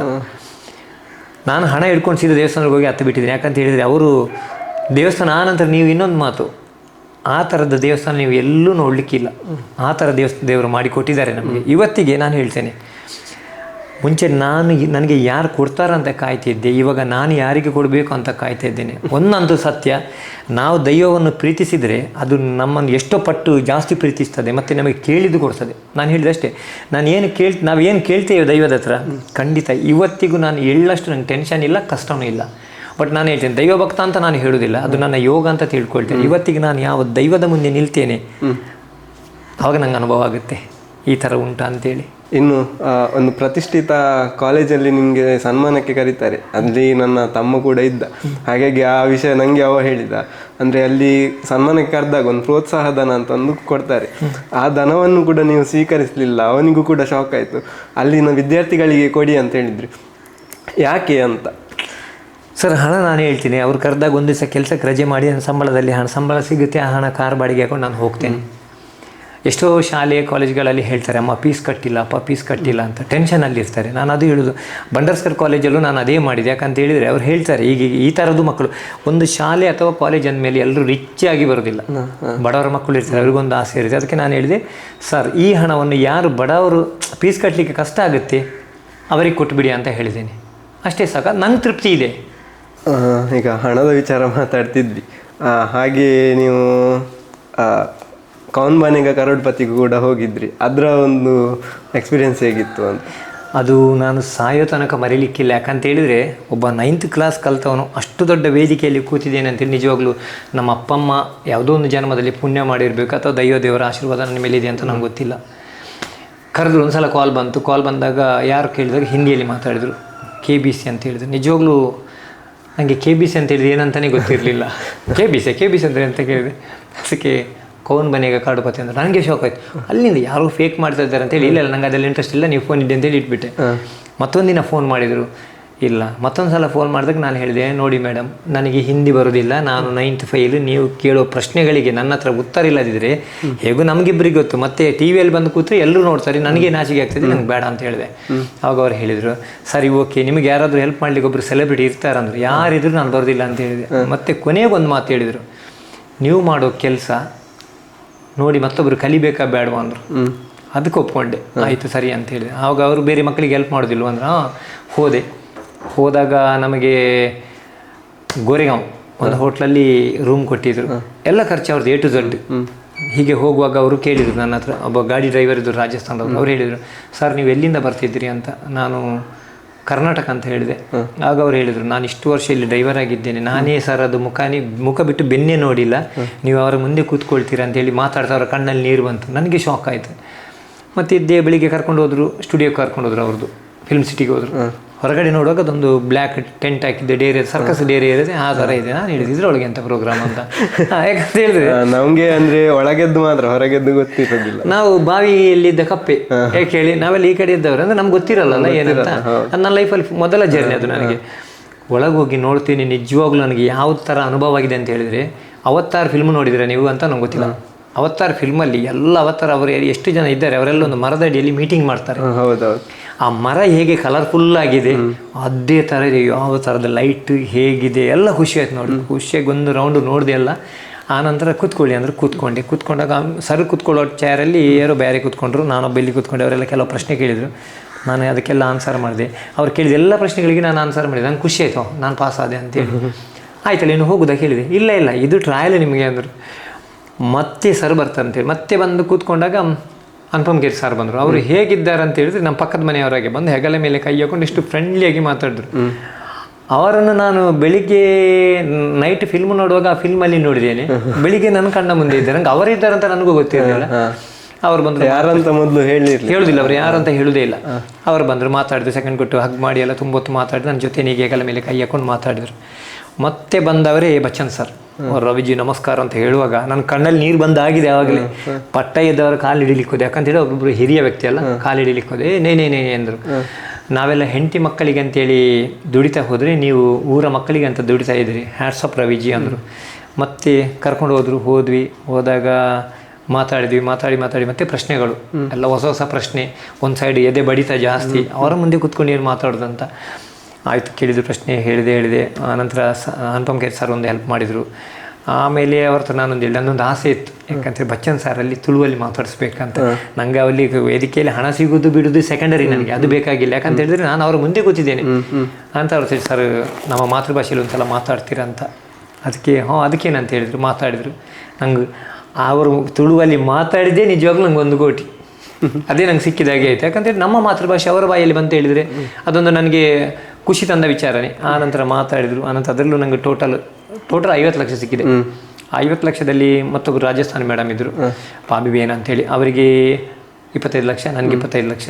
25 ಲಕ್ಷದಲ್ಲಿ ಟ್ಯಾಕ್ಸ್ ಕಟ್ ಆಗುತ್ತೆ ಅರ್ಧ, ಮತ್ತೆ 12.5 ಲಕ್ಷ ಬರುತ್ತೆ. ಆ ಬಂದ ಹಣ ಕೂಡ ನನಗೆ ಬೇಡ ಅಂತೇಳಿ ಮಕ್ಕಳಿಗೆ ಅಂತೇಳಿ ಕೊಟ್ಬಿಟ್ಟೆ. ಯಾಕಂತ ಹೇಳಿದ್ರೆ ಮನುಷ್ಯನ ಹತ್ರ ದುಡ್ಡು ಇರಬಾರ್ದು, ಡೈಲಿ ದುಡಿಬೇಕು. ಡೈಲಿ ತಿಂದ್ರೇನೆ ಅವನಿಗೊಂಥರ ನಿದ್ದೆ ಸುಖ. ಅಕಸ್ಮಾತ್ ನೋಡಿ ನಾನು ದುಡಿಲಿಲ್ಲ, ಯಾರೋ ಕೊಟ್ಟು 12.5 ಲಕ್ಷ 20 ಲಕ್ಷ 50 ಲಕ್ಷ ಅಂತೇಳಿ ನನ್ನ ಕೈಗೆ ಬಂದರೆ, ಆನಂತರ ನನಗೆ ಎಲ್ಲಿ ಕೊಬ್ಬು ಬರುತ್ತೆ ಅಂತೇಳಿ ನಾನು ಯಾವತ್ತು ದೇವರ ಹತ್ರ ಹೇಳಿದ್ದು, ನಂಗೆ ಹಣ ಬರಬಾರ್ದು, ದುಡಿಬೇಕು, ತಿನ್ಬೇಕು, ಇಷ್ಟೇ ಸಾಕು ಅಂತ ಹೇಳಿದ್ ನಾವು. ದುಡಿಯದೆ ಬಂದ ಹಣದಿಂದ ಮನುಷ್ಯ ಸೋಮಾರಿ ಆಗ್ತಾನೆ ಅಂತ. ಖಂಡಿತ 100% ಸತ್ಯ. ಯಾಕಂತ ಹೇಳಿದ್ರೆ ಈಗ ಎಕ್ಸಾಂಪಲ್ ಬೇಡ, ಈಗ ನನಗೆ ಇರಲಿ ನಿಮಗೆ ಇರಲಿ, ಒಂದು ಲಕ್ಕಡಿ ಪಲ್ಲಿ ಒಂದು ಬೈಕ್ ಸಿಕ್ತಂತ ತಿಳ್ಕೊಳ್ಳಿ. ಆ ಬೈಕನ್ನು ನೀವು ಬಿರಿ ಓಡಿಸ್ತೀರಿ ರೋಡಲ್ಲಿ. ಅದೇ ನೀವು ಕೊಟ್ಟ ಹಣ ತಂದ ಬೈಕ್ ಅದೇ ಡೈಲಿ ಬರಸ್ತೀರ, ಹೊಂಡದಲ್ಲಿ ಸ್ಮೂತ್ ಆಗಿ ತಗೊಂಡು. ಇಷ್ಟೇ ವ್ಯತ್ಯಾಸ. ನಮ್ಮದು ಪರರದ ಅಂತ ಹೇಳೋದಕ್ಕೆ ಅಷ್ಟೇ ವ್ಯತ್ಯಾಸ. ಸಮಾಜ ಸೇವೆ ಮಾಡಬೇಕಂತ ಇರುವ ಯುವಕರಿಗೆ ನಿಮ್ಮ ಸಂದೇಶ ಏನು? ಸರ್, ಎಲ್ಲರೂ ನಾನು ಸಮಾಜ ಸೇವೆ ಅಂತ ಯಾರು ತಿಳ್ಕೊಳ್ಬಾರ್ದು, ಅದು ನಮ್ಮ ಡ್ಯೂಟಿ. ಸಮಾಜ ಸೇವೆ ಮಾಡಬೇಕಾದ್ರೆ ನನ್ನ ಪ್ರಕಾರ ರಾಜ್ಯಕ್ಕೆ ಕೇಳಿಬೇಕು, ಅದು ಸಮಾಜ ಸೇವೆ. ಯಾಕೆ ಹೇಳಿ, ಎಲ್ಲರ ಮನೆಗೆ ಟಾಯ್ಲೆಟ, ಕರೆಂಟ, ಏನು ಬೇಕು ಎಲ್ಲ ವ್ಯವಸ್ಥೆ, ರೋಡು, ಅದು ಇದು ಮನೆ ಎಲ್ಲ ಮಾಡಿಕೊಟ್ಟದ್ದು ಸಮಾಜ ಸೇವೆ. ನಾವೇನೋ ಒಂದು 4 ಮಕ್ಕಳಿಗೆ ಆರೋಗ್ಯಕ್ಕೆ ಅಂತೇಳಿ ಫಂಡ್ ಕಲೆಕ್ಷನ್ ಮಾಡಿಕೊಟ್ಟದ್ದು ಸಮಾಜ ಸೇವೆ ಅಲ್ಲ, ಅದು ನಮ್ಮ ಡ್ಯೂಟಿ. ಯುವಕರಿಗೆ ನಾನಂತ ಹೇಳೋದು ಇಷ್ಟೇ, ನಿಮ್ಮ ಕೈಲಿ ಎಷ್ಟು ಸಾಧ್ಯ ಅಷ್ಟು ಹೆಲ್ಪ್ ಮಾಡಿ. ಯಾಕಂತ ಹೇಳಿದ್ರೆ ಈ ಲೈಫ್ ನಮಗೆ ಇನ್ನೊಂದು ಸಲ ಸಿಗಲ್ಲ, ಒಂದೇ ಸಲ ಸಿಗೋದು. ಈ ಲೈಫಲ್ಲಿ ದಿನದ 24 ಗಂಟೆಯಲ್ಲಿ ನಾವು ಎಷ್ಟು ದಿನ ಖುಷಿಯಾಗಿರ್ತೀವಿ ಅದು ನಮ್ಗೆ ಇಂಪಾರ್ಟೆಂಟ್. ಟೆನ್ಷನ್ ಪ್ರತಿಯೊಬ್ಬರಿಗಿದೆ, ಮನೇಲಿರುವ ನಾಯಿಗೆ ಇರುತ್ತೆ, ನಂಗೆ ಯಾವ ಊಟ ಆಗ್ತಾರ ಅಂತ, ಅದಕ್ಕೊಂದು ಟೆನ್ಷನ್ ಇರುತ್ತೆ. ಅದಕ್ಕೆ ಟೆನ್ಷನ್ ಮಾಡಿ, ಎಷ್ಟೇ ಟೆನ್ಷನ್ ಇದೆ ಅದನ್ನು ತಲೆಗೆ ತಗೋಬಾರ್ದು. ಮತ್ತು ಅತ್ಯಮೂಲ್ಯವಾದ ಜೀವವನ್ನು ಕೂಡ ನಾನು ಹೇಳ್ತೀನಿ, ಯಾವುದೊಂದು ಟೆನ್ಷನಲ್ಲಿ ಸುಸೈಡ್ ಮಾಡ್ಕೊಳ್ಳೋದು ಏನು ಪ್ರಯೋಜನ ಅಂತ ನಾನು ಹೇಳೋದು. ಎತ್ತತ್ತ ಅಪ್ಪ ಅಮ್ಮ ಸಣ್ಣವರನ್ನು ದೊಡ್ಡವರಾಗಿ ಮಾಡಿ ಎಜುಕೇಷನ್ ಕೊಟ್ಟು ಒಂದು ಲೆವೆಲಲ್ಲಿ ಬಂದು ನಿಲ್ಲಿಸುವಾಗ ಇವ್ರದ್ದು ಏನೋ ಒಂದು ಟೆನ್ಷನಲ್ಲಿ ಸುಸೈಡ್ ಮಾಡ್ಕೊಂಡ್ರೆ ಅಪ್ಪ ಅಮ್ಮನನ್ನು ನೋಡುವವರು ಯಾರಿದ್ದಾರೆ ನೀವೇ ನೋಡಿ. ಯಾಕಂತ ಹೇಳಿದ್ರೆ ಒಂದು ತಾಯಿಗೆ 5 ಮಕ್ಕಳಿದ್ದರೆ 5 ಮಕ್ಕಳನ್ನು ಸಮಾನತೆಯಲ್ಲಿ ಅಪ್ಪ ಅಮ್ಮ ನೋಡ್ತಾರೆ. ಹೌದು. ಅದೇ 5 ಮಕ್ಕಳಿಗೆ ಒಂದು ಅಪ್ಪ ಅಮ್ಮನನ್ನು ನೋಡುವಷ್ಟು ಆಗೋದಿಲ್ಲ. ಯಾಕಂತೇಳಿ 4 ದಿನ ನಿನ್ನ ಮನೆಯಲ್ಲಿ 4 ತಿಂಗಳು ನನ್ನ ಮನೆಯಲ್ಲಿ ಅಂತ ಪಾಲು ಮಾಡ್ತಾ ಇರ್ತಾರೆ. ಅದಕ್ಕೆ ನಾನು ಹೇಳೋದು ಯುವಕರಿಗೆ ಒಂದೇ ಹೇಳ್ತೀನಿ, ನೀವು ಸಮಾಜ ಸೇವೆ ಮಾಡಿ ಅಥವಾ ಮಾಡದೇನೆ ಇರಲಿ, ಒಂದು ಒಳ್ಳೆಯ ಉದ್ಯೋಗಕ್ಕೆ ಬಂದ ನಂತರ ಅಪ್ಪ ಅಮ್ಮನನ್ನು ನಿಮ್ಮ ಜೊತೆಯಲ್ಲಿ ಇರಿಸ್ಕೊಳ್ಳಿ ಅಂತ ಹೇಳೋದು ಇಷ್ಟೇ ನಾನು. ಯಾಕಂತೇಳಿದ್ರೆ ಸಮಾಜ ಸೇವೆ ಸೆಕೆಂಡರಿ, ಮೊದಲು ನಾವು ಸರಿ ಇರಬೇಕು. ನಾವು ಸರಿ ಇದ್ದರೆ, ನಾವು ನಮ್ಮ ಮನೆಯವರನ್ನು ಸರಿಯಾಗಿ ನೋಡ್ತಾ ಹೋದರೆ ಮುಂದೆ ಸಮಾಜ ಸೇವೆ ಅಂತ ಹೇಳ್ಬೋದು. ಇದು ನಮ್ಮ ಮನೆಯಲ್ಲಿ ನಾವು ಯಾರನ್ನು ನೋಡೋದಿಲ್ಲ, ಅವರಿಗೆ ಗೌರವ ಕೊಡದಿದ್ದರೆ ಮತ್ತೆ ಆ ಥರ ಮಾಡಿ ಏನು ಪ್ರಯೋಜನ ಅದಕ್ಕೆ ನಾನು ಹೇಳೋದು ಸಮಾಜ ಸೇವೆ ಮಾಡಿ, ಬೇಡ ಅಂತ ಹೇಳಲ್ಲ. ಆದರೆ ಅಪ್ಪ ಅಮ್ಮ ನಾನು ಮೊದಲು ಚೆನ್ನಾಗಿ ನೋಡ್ಬೇಕಂತೇಳಿದ್ರೆ ಲೈಫಲ್ಲಿ ಸಿಗುವಂಥ ಮೊದಲ ವಸ್ತು ಗಾಡ್ ಗಿಫ್ಟ್ ಅಂತೇಳಿದರೆ ಅಪ್ಪ ಅಮ್ಮ ಮಾತ್ರ, ನನ್ನ ಪ್ರಕಾರ. ಮತ್ತು ನನಗೆ ಗೊತ್ತಿಲ್ಲ. ಇನ್ನು ಯಾವುದೇ ಒಂದು ಒಳ್ಳೆ ಕೆಲಸ ಮಾಡಬೇಕಾದ್ರೆ ಅದರ ಬಗ್ಗೆ ಟೀಕೆ, ತಪ್ಪು ಅರ್ಥಗಳು ಖಂಡಿತ ಬಂದೇ ಬರುತ್ತೆ. ಕೆಟ್ಟ ಕೆಲಸಕ್ಕೆ ಟೀಕೆ ಬರ್ತದೆ ಇಲ್ಲೋ ಗೊತ್ತಿಲ್ಲ, ಆದರೆ ಒಳ್ಳೆ ಕೆಲಸಕ್ಕಂತೂ ಬಂದೇ ಬರ್ತದೆ. ಯಾವುದಾದ್ರೂ ನಿಮ್ಮ ಕಿವಿಗೆ ಬಿದ್ದಿತ್ತಾ ಅಂತ? ತುಂಬ ಬಿದ್ದಿದೆ ನನ್ನ ಕಿವಿಗೆ ಎಲ್ಲ. ನಾನು ಲಾಸ್ಟ್ ಟೈಮು ಎಲ್ಲ ಇನ್ನು ಯಾವುದು ಬೇಡ ಅಂತ ನಾನು ಕೂತಿದ್ದೀನಿ. ಯಾಕಂತ ಹೇಳಿದ್ರೆ ನಂದು 2 ವರ್ಷದ ಹಿಂದೆ ನನ್ನ ಮನೆ ಆಯಿತು. ಮನೆ ಆದಾಗ ನಾನು ಮೊದಲ ಕಿವಿಗೆ ನಾನು ಊಟ ಕೂತ್ಕೊಂಡು ಅನ್ನ ತಗೊಂಡು ಬಾಯಿಗಿಡುವಾಗಲೇ ನನಗೊಂದು ಒಬ್ಬರು ಹೇಳಿದರು, ರವಿಯಣ್ಣ ನೀವು ವೇಷದ ದುಡ್ಡಲ್ಲಿ ಮನೆ ಕಟ್ಟಿದ್ರಿ ಅಂತೆಲ್ಲ ಹೇಳಿದ್ರು, 1 ಕೋಟಿ ಮನೆ ಕಟ್ಟಿದ್ರಿ ಅಂತೆಲ್ಲ ಅಂತ ಹೇಳಿದರು. ಆವಾಗ ಕಣ್ಣೀರು ಸಡನ್ನ ನನ್ನ ಅನ್ನಕ್ಕೆ ಬಿದ್ದು ಬಿಡ್ತು. ನಂಗೆ ತುಂಬ ಬೇಜಾರಿತ್ತು, ಊಟನೇ ಮಾಡಿಲ್ಲ ನಾನು, ಸುಮ್ಮನೆ ನಾನು ಹೇಳಿದೆ, ಯಾರು ಹೇಳಿದ್ದಾರೆ ಅವರನ್ನು ಕರ್ಕೊಂಡು ಬನ್ನಿ, ನಾನು ಬರ್ತೇನೆ. ನನ್ನ ವೇಷದ ಹಣ ಬಂದ ಕೂಡಲೇ ಆ ಫಂಡನ್ನೆಲ್ಲ ಆವಾಗಲೇ ಒಂದು 500 ರೂಪಾಯಿ ಬಿಟ್ಟು ಅಕೌಂಟಲ್ಲಿ ಬಿಟ್ಟು ಎಲ್ಲ ಕೊಟ್ಟು ಬಿಡ್ತೇವೆ, ನಾವಂತೂ ಮುಟ್ಟಲ್ಲ. ನನಗೆ ಮನೆ ಕಟ್ಟಲಿಕ್ಕೆ ಹೆಲ್ಪ್ ಮಾಡಿದವರು ತುಂಬ ಜನ ಇದ್ದಾರೆ, ಬೇಕಾದರೆ ನಾನು ಅವರು ಯಾರು ಕೊಟ್ಟಿದ್ದಾರೆ ಅಂತ ನಾನು ಹೇಳ್ಬೋದು, ಎಷ್ಟೆಷ್ಟು ಕೊಟ್ಟಿದ್ದಾರೆ ಅಂತಲೂ ನಾನು ಹೇಳ್ತೇನೆ. ಹೇಳಿದರು ಟೀಕೆಗಳು ತುಂಬ ಇವೆ, ಅವನು ಡೈಲಿ ಫುಲ್ ಟೈಟ್ ಕುಡಿತಾನೆ, ಡೈಲಿ 10 ಸಿಗರೇಟ್ ಸೇರ್ತಾನೆ ಅಂತ. ನನ್ನ ಲೈಫಲ್ಲಿ ನಾನು ಪೆಪ್ಸಿ ಕೊಕೊಕೋಲನೇ ಕುಡಿಯೋದವ, ಇನ್ನು ಡ್ರಿಂಕ್ಸ್ ಎಲ್ಲಿ ಮಾಡ್ತೇನೆ ನಾನು ಎಲ್ಲ ಕೇಳಿದ್ದೇನೆ. ಅವನಿಗೆ ಮದುವೆಯಾಗಿ 2 ಮಕ್ಕಳಿದ್ದಾರೆ ಅಂತಲೂ ಕೇಳಿದ್ದೇನೆ, ತುಂಬ ಕೇಳಿದ್ದೇನೆ. ಮನೆ ಮಾಡಿದ್ದೇನೆ, ಎಲ್ಲ ರೂಮಿಗೆ AC ಹಾಕಿದ್ದಾನೆ ಅಂತ ಅದೂ ಕೇಳಿದ್ದೇನೆ. ಇದೆಲ್ಲ ಕೇಳಿ ಯಾವುದು ಬೇಡ ಅಂತೇಳಿ ಸುಮ್ಮನೆ ಇದ್ದಾಗ ನಾನು ನೈಟ್ ಮೊಬೈಲಲ್ಲಿ ನೋಡುವಾಗ ರಜನಿಕಾಂತ್ ಸರ್ ಅದೊಂದು ಮಾತು ಕೇಳಿದೆ, ಆಡದ ಜನರಿಲ್ಲ, ಬೊಗಳದ ನಾಯಿ ಇಲ್ಲ, ಇವೆರಡೂ ಇಲ್ಲದ ಊರೇ ಇಲ್ಲ, ನಿನ್ನ ಕೆಲಸ ಮಾಡ್ಕೊಂಡು ನಿನ್ನ ಮುಂದೆ ನಡಿ ರಾಜ ಅಂತ. ನಿಜವಾಗ್ಲೂ ಅದೊಂದು 3 ಸಲ ನಾನು ನೋಡಿದೆ ಕೂತ್ಕೊಂಡು. ಆವಾಗ ಯೋಚನೆ ಮಾಡಿದೆ, ಯಾವನೋ ಒಬ್ಬ ಮಾಡಿದ ತಪ್ಪಿಗೆ ನಾನು ಆ ಮಕ್ಕಳಿಗೆ ಯಾಕೆ ಶಿಕ್ಷೆ ಕೊಡಬೇಕಂತ ಮತ್ತೆ ಕಂಟಿನ್ಯೂ ಮಾಡಿದೆ. ನಾನು ಎಲ್ಲಿ ತನಕ ನನ್ನ ಕೈಕಾಲು ಗಟ್ಟಿರುತ್ತೆ ಅಲ್ಲಿ ತನಕ ನಾನು ಖಂಡಿತ ಮಕ್ಕಳಿಗೆ ಹೆಲ್ಪ್ ಮಾಡೇ ಮಾಡ್ತೀನಿ. ಯಾರು ಏನು ಬೇಕಾದರೆ ಹೇಳಿ, ನಾನು ಇನ್ನು ಹಾಕ್ಕೊಳ್ಳೋದಿಲ್ಲ. ಯಾಕಂತ ಹೇಳಿದರೆ ಶ್ರೀಕೃಷ್ಣ ಪರಮಾತ್ಮನನ್ನು ಬಿಟ್ಟಿಲ್ಲ, ಶ್ರೀರಾಮನನ್ನು ಬಿಟ್ಟಿಲ್ಲ, ಅಂಥ ದೇವರನ್ನೇ ಬಿಡದ ಜನ. ಇನ್ನು ನಾನೊಬ್ಬ ಸಾಮಾನ್ಯ ವ್ಯಕ್ತಿ, ಇವತ್ತು ಹುಟ್ಟಿ ನಾಳೆ ಸಾಯುವ. ಏನು ಹೇಳಿದರೆ ನನಗೇನು, ಅವರು ಮತ್ತೊಬ್ಬರ ಬಗ್ಗೆ ಜನರಿಗೆ ಏನಂತ ಹೇಳಿದರೆ, ಈಗ ನಾನು ನಿಮಗೆ ಉಪಕಾರ ಮಾಡಲಿಕ್ಕೆ ಸಾಧ್ಯ ಇಲ್ಲ. ನಾನು ಮಾಡೋ ಕೊನೆ ಕೆಲಸ ಅಂತೇಳಿ ನಿಮ್ಮ ಬಗ್ಗೆ ಅಪಪ್ರಚಾರ ನಂಗೆ ಹೊಟ್ಟೆ ತುಂಬುತ್ತೆ. ನಿಮ್ಮ ಬಗ್ಗೆ 4 ಕೆಟ್ಟ ಪದ ಹೇಳಿದರೆ ನಂಗೆ ಹೊಟ್ಟೆ ತುಂಬುತ್ತೆ. ಹೇಳುವವರು ಎಲ್ಲರೂ ನಮ್ಮ ಮನೆಯೊಳಗೂ ಇರ್ಬೋದು, ಹೊರಗೂ ಇರ್ಬೋದು, ಅದಕ್ಕೆಲ್ಲ ನಾನು ಕಿವಿ ಕೊಡುವವನಲ್ಲ. ಈಗ ಏನಿದ್ರು ನಾನು ಸ್ಟ್ರೈಟ್, ನನ್ನ ಕೆಲಸ ಏನು ಬೇಕು, ನನಗೇನು ಇಷ್ಟ ನಾನು ಮಾಡೋದು, ಇಷ್ಟು ಬಿಟ್ಟರೆ ಅವ ಹಾಗೆ ಹೇಳಿದ ಅಯ್ಯೋ ಹೀಗೆ ಯಾವುದನ್ನು ನಾನು ಕಿವಿ ಕೊಡೋದಿಲ್ಲ. ಆ ಥರ ಕೊಡ್ತಿದ್ದು ನಾನು ಸಾಧಾರಣ ಸುಸೈಡ್ ಮಾಡ್ಕೊಂಡು 5-6 ವರ್ಷ ಆಗ್ತಿತ್ತೇನು, ಎಲ್ಲ ಬಿಟ್ಟಿದ್ದೇನೆ. ಬೇಡ, ಹೇಳುವವರು ಹೇಳ್ತಾ ಇರ್ತಾರೆ. ನಾನು ನಾಳೆ ನಿಮಗೂ ಅಷ್ಟೇ, ನೀವು ನಾಳೆ ಒಂದು ಕಾರಲ್ಲಿ ತಿರುಗಿ ಯಾರೋ ತಲೆ ಹೊಡೆದಿದ್ದಾರೆ ಅಂತ ಹೇಳೋದು ಇಷ್ಟೇ ಜನರು. ಎಷ್ಟು ಕಷ್ಟಪಡ್ತಾನೆ, ಅವನಿಗೆ ಎಷ್ಟು ಲೋನ್ ಕಟ್ಟಲಿಕ್ಕಿದೆ, ಅದು ಯಾರು ಕೇಳೋದಿಲ್ಲ. ಅದರ ಹಿಂದಿನ ಶ್ರಮ ಯಾರು ಕೇಳೋದಿಲ್ಲ. ಒಳ್ಳೆ ಬಟ್ಟೆ ಹಾಕಿದ್ರೆ ಹೇಳ್ತಾರೆ, ಅವನಿಗೆ ಏನು ಎಲ್ಲಿಂದ ತರ್ತಾನೆ ಏನು ಹೇಳಿ. ಅದೇ ಹಳೆ ಬಟ್ಟೆಗೆ ನಾನು ಅವನ ಯೋಗ್ಯತೆ ನೋಡಿ ಹೇಳ್ತಾರೆ, ಎಲ್ಲದೂ ಹೇಳ್ತಾರೆ. ಜನರು ಇರುವುದೇ ಹೇಳಲಿಕ್ಕಂತ ನನ್ನ ಭಾವನೆ ಇಷ್ಟೇ. ನಮಗೆ ನೋಡಿ, ಹಣ ಕೊಟ್ಟವರು ಒಂದು ಮಾತು ಹೇಳಿಲ್ಲ. ನಾನು ನಿಜ ಹೇಳ್ತೀನಿ, ನನ್ನ ಕೈಗೆ ವೇಷ ಹಾಕಿದಾಗ 2 ರೂಪಾಯಿ ಕೊಟ್ಟಿದ್ದವರಿದ್ದಾರೆ, 5 ಲಕ್ಷ ರೂಪಾಯಿ ನನ್ನ ಕೈ ಮೇಲೆ ಇಟ್ಟವರು ಇದ್ದಾರೆ. ಯಾರಂತ ಗೊತ್ತಿಲ್ಲ ವ್ಯಕ್ತಿಗಳು ಇಟ್ಟಿದ್ದಾರೆ. ಅದು ಏನು ಕೊಡದವನೇ ನನ್ನ ಬಗ್ಗೆ ಹೇಳ್ತಾ ಬಂದದ್ದು. ನಮ್ಮ ವೇಷ ಬರುವಾಗ ತಿರುಗಿ ನಿಂತವನೇ ನಮ್ಮ ಬಗ್ಗೆ ಹೇಳಿದವರು ಇದ್ದಾರೆ. ನಾನು ಹೇಳೋದಿಷ್ಟೇ, ಅವನಿಗೊಂದು 10 ರೂಪಾಯಿ ಕೊಡೋ ಯೋಗ್ಯತೆ ಇಲ್ಲದಿದ್ರು 10 ಲಕ್ಷದಷ್ಟು ಮಾತಾಡ್ತಾನೆ ಅಂತ ಹೇಳಿದ್ದೀನಿ ಇಷ್ಟೇ. ನಾನು ಹೇಳೋದಿಷ್ಟೇ. ನಾನು ದೇವರ ಇವತ್ತಿಗೂ ನೋಡಿ, ನಾನೊಬ್ಬ ದೊಡ್ಡ ವ್ಯಕ್ತಿ ಅಂತ ನಾನು ಹೇಳ್ಕೊಳ್ಳಲ್ಲ. ಹೆಸರಿದೆ, ಎಲ್ಲಿ ಹೋದ್ರು ನನ್ನ ಕೆಲಸ ಆಗುತ್ತೆ, ಎಲ್ಲರೂ ಸಹಕಾರ ಮಾಡ್ತಾರೆ, ಸಪೋರ್ಟ್ ಮಾಡ್ತಾರೆ. ಇವತ್ತಿಗೂ ನಾನು ಸೆಂಟ್ರಿಂಗ್ ಕೆಲಸನೇ ಮಾಡ್ತಿರೋದು ಯಾಕೆ, ನಂಗೆ ದುಡಿಬೇಕು, ನನ್ನ ಜೀವನ ಹೋಗಬೇಕು. ಆ ದುಡ್ಡದಲ್ಲಿ ಕೂಡ ನನ್ನ ಅದರೊಂದು ಸಂಬಳದಲ್ಲಿ 4 ಪಾಲು ಮಾಡಿ 1 ಪಾಲು ಬಡ ಮಕ್ಕಳಿಗೆ ಇವತ್ತಿಗೂ ಇಡ್ತಾ ಇದ್ದೇನೆ, ಮುಂದೆಯೂ ಇಡ್ತೇನೆ. ಯಾರು ಏನು ಹೇಳಿದ್ರು ನಾನು ಕೇಳುವ ವ್ಯಕ್ತಿ ಅಲ್ಲ, ನಾನು ಒಂಥರ ಹಠ ಮಾರಿ. ಇನ್ನು ಇಷ್ಟು ವರ್ಷಗಳಿಂದ ವೇಷ ಹಾಕೊಂಡು ಬಂದ ರವಿ ಕಾಟ್ಪಾಡಿ ಅವರು ಹೋದ ವರ್ಷ ಯಾಕೆ ವೇಷ ಹಾಕಲಿಲ್ಲ ಅಂತ? ಹೋದ ವರ್ಷ ವೇಷ ಹಾಕಬೇಕಂತ ಸಾಧಾರಣ 90% ಎಲ್ಲ ರೆಡಿಯಾಗಿದ್ವಿ. ಅಂದರೆ ಪ್ರತಿ ವರ್ಷ ನನ್ನ ವೇಷಕ್ಕೆ ನನ್ನ ಬಾಡಿಗೆ ಹಾಕೋದು ಕೆಮಿಕಲ್, ಎಲ್ಲ ವೇಷದವರಾಗಿ ಅಲ್ಲ, ಕೆಲವು ಗಮ್ ಹಾಕ್ತಾರೆ, ಕೆಲವು ಬೇರೆ ದೇಶದಿಂದ ತಂದ ಕೆಮಿಕಲ್ಗಳು ಇರ್ತವೆ, ಅದೆಲ್ಲ ಹಾಕ್ತಾಯಿದ್ರು. ಯಾಕಂತ ಹೇಳಿದ್ರೆ ನನ್ನ ಬ್ಲಡ್ಡಿಗೆ ಕೆಮಿಕಲ್ ಕನೆಕ್ಟ್ ಆಗಿದೆ ಅಂತ ಹೇಳಿದರು. ಸ್ವಲ್ಪ ಪ್ರಾಬ್ಲಮ್ ಇದೆ, ಹಾಗಾಗಿ ನೀವು 1 ವರ್ಷ ಬೆಡ್ ರೆಸ್ಟ್ ಮಾಡಬೇಕಂತ ಹೇಳಿದ್ರು. 1 ವರ್ಷ ಬೆಡ್ ರೆಸ್ಟಲ್ಲಿ ಇದ್ದೆ. ಡಾಕ್ಟರ್ ಹತ್ರ ಕೇಳಿದೆ, ಸರ್ ನಾನು ಈ ಸಲ ವೇಷ ಹಾಕುವುದಾ ಅಂತ ಕೇಳಿದಾಗ ಅವ್ರು ಹೇಳಿದರು, ನಿಮಗೆ ಮತ್ತೊಂದು 2 ವರ್ಷ ಮಲಗಲಿಕ್ಕೆ ಇಷ್ಟ ಉಂಟ ಕೇಳಿದರು. ಇಲ್ಲ ಸರ್ ಹೇಳಿದೆ, ಅದಕ್ಕೆ ಇವಾಗ ಸರಿಯಾದರೆ ಮುಂದೆ ಮಕ್ಕಳಿಗೆ ಹೆಲ್ಪ್ ಮಾಡ್ಬೋದಲ್ಲ ಅಂತ ಹೇಳಿದ್ದಕ್ಕೆ ನಾನು ಹಾಂ ಅಂತ ಹೇಳಿದೆ. ಹಾಗಾಗಿ ಬೆಡ್ ರೆಸ್ಟಲ್ಲಿದೆ 1 ವರ್ಷ. ಆದರೂ ನಾನು ಕೆಲವು ಮಕ್ಕಳಿಗೆ ಮೋಸ ಮಾಡಿದೆ. ಹೇಗಾಗಿದೆ ಯಾಕಂತ ಹೇಳಿದರೆ ಹೆಚ್ಚಿನ ಮಕ್ಕಳು ನನಗೆ ಹೇಳ್ತಾಯಿದ್ರು, ನೀವು ವೇಷ ಹಾಕಿ ನಮ್ಮ ಸ್ಕೂಲ್ಗೆಲ್ಲ ಬರ್ತೀರಾ ಅಂತ ಇದ್ರು. ಆದರೆ ನಾನೆಲ್ಲ ಅದಕ್ಕೋಸ್ಕರ ಮಾಧ್ಯಮದ ಮುಖಾಂತರನೇ ಅವ್ರ ಹತ್ರ ಕ್ಷಮೆ ಅಂತ ಕೇಳಿದ್ದೀನಿ. ಈ ಸಲ ಅಂತೂ ಖಂಡಿತ ಹಾಕ್ತೇನೆ. ಯಾವ ಜಾಗಕ್ಕೆ ಹೋಗಿಲ್ಲ, ಎಲ್ಲ ಕಡೆ ಅಂದರೆ ಫಂಡ್ ಕಲೆಕ್ಷನ್ ಅಂತೂ ಮಾಡಲ್ಲ. ಈ ಸಲ ಕೂಡ ನಾನು ಫಂಡ್ ಕಲೆಕ್ಷನ್ ಮಾಡೋದಿಲ್ಲ. ನಿಮ್ಮ ಮಾಧ್ಯಮ ಮುಖಾಂತರ ಆದರೂ ನಾನು ಹೇಳ್ತೇನೆ, ಫಂಡ್ ಕಲೆಕ್ಷನ್ ಮಾಡಲ್ಲ. ಯಾರಾದರೂ ಕೊಟ್ಟರೆ ತಗೊಳ್ತೇವೆ, ಅದು ಬಿಟ್ಟು ನಾವಾಗಿ ಬಾಕ್ಸ್ ತಗೊಂಡು ಯಾರ ಹತ್ರ ಹೋಗಲ್ಲ.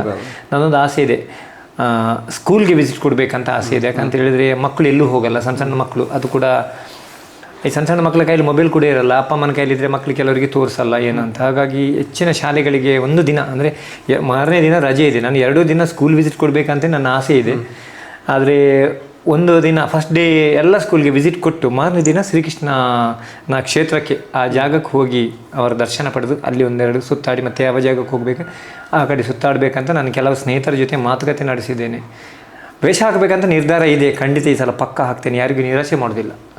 ಅದೇ ಈಗ ಮಾತಾಡುವಾಗ ಹೇಳಿದ್ರಿ ಹೆಲ್ತ್ ರಿಲೇಟೆಡ್ ಪ್ರಾಬ್ಲಮ್ ಎಲ್ಲ ಬಂದೇ ಬರ್ತದೆ ಅಂತ, ಆಗ ಸಾಕಪ್ಪ ಅಂತ ಅನಿಸ್ಲಿಲ್ವಾ ಅಂತ?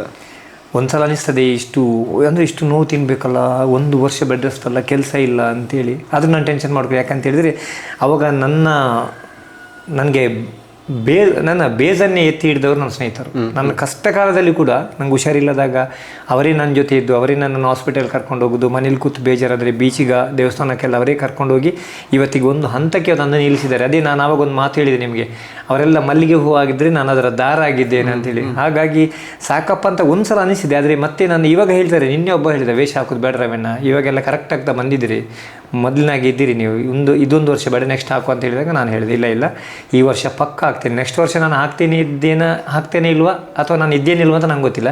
ಈ ವರ್ಷ ಅಷ್ಟಮಿಗಂತೂ ನಾನು ಇದ್ರೆ ಖಂಡಿತ ವೇಷ ಹಾಕೇ ಹಾಕ್ತೇನೆ ಅಂತೇಳಿ ನಿರ್ಧಾರ ಅಂತೂ ಮಾಡಿದ್ದೇನೆ, ಹಾಕೋದಂತೂ ಪಕ್ಕ. ರವಿ ಕಾಟ್ಪಾಡಿ ಅವ್ರ ಮದುವೆ ಬಗ್ಗೆ ಯೋಚನೆ ಇಲ್ಲ? ಇದೊಂದು ಕೇಳಬೇಡಿ ಸರ್, ಯಾಕಂದರೆ ಇವತ್ತಿಗೆ ನಿಮ್ಮ ಜೊತೆ ನಗ್ತಾ ಮಾತಾಡ್ತಿದ್ದೇನೆ.